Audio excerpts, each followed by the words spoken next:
Hi, I'm Kavin, currently pursuing B Pharmacy in SNS College of Pharmacy and Health Sciences. Today, I'm going to talk about 5-pillar activity about Center for Learning and Teaching, and my topic is Rivaroxaban versus Warfarin in non-vascular atrial fibrillation.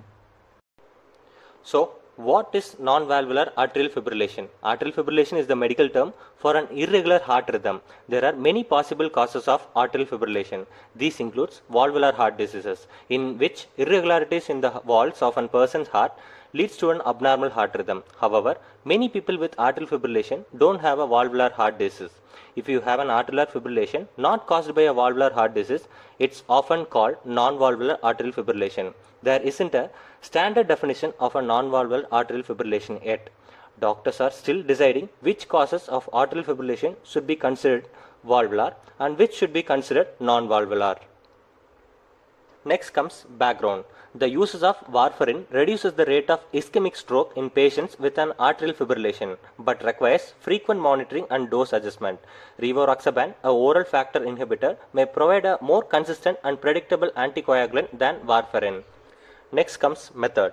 In a double-blind trial, we randomly assigned 14,264 patients with non-valvular atrial fibrillation who were at increased risk of a stroke to receive either Rivaroxaban, a daily dose of 20 microgram, or a dose-adjusted warfarin.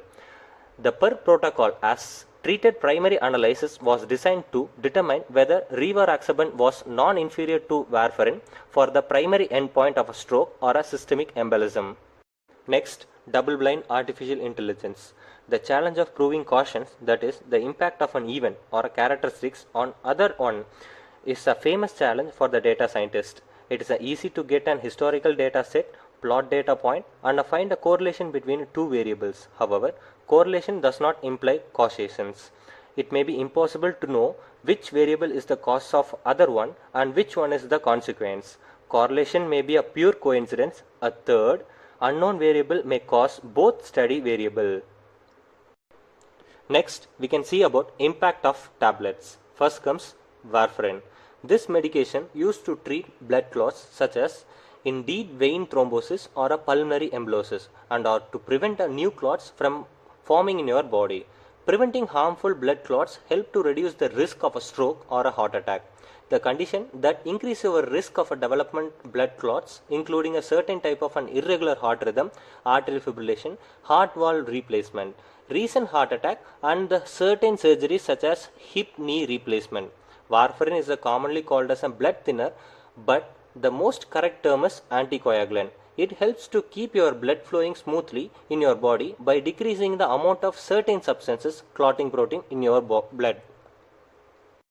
Next tablet, Rivaroxaban.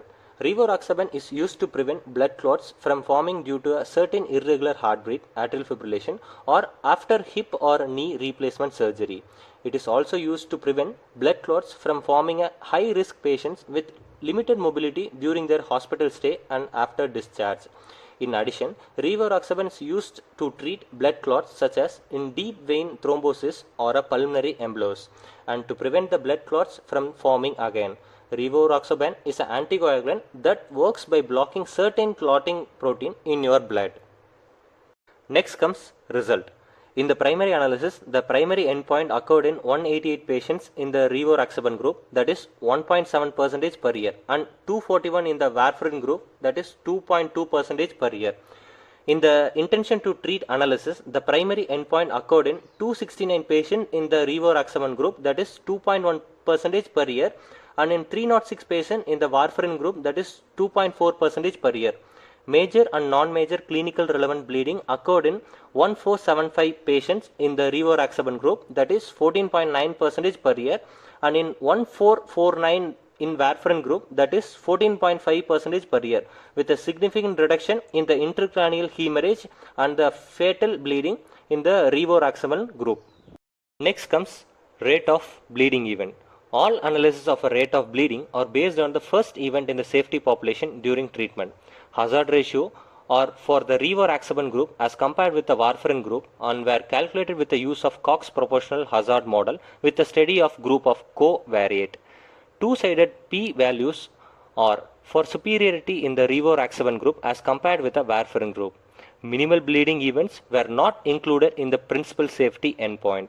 Bleeding events were considered to be critical if they are occurred in the intracranial, interspinal, interocular, pericardial, intraocular, intramuscular or retroperitoneal sites. Finally, conclusion. In a patient with atrial fibrillation, rivaroxaban was non-inferior to the warfarin for the prevention of stroke and systemic embolism. There was no significant between group difference in the risk of a major bleeding, although intracranial and fatal bleeding occurred less frequency in the rivaroxaban group. Thank you.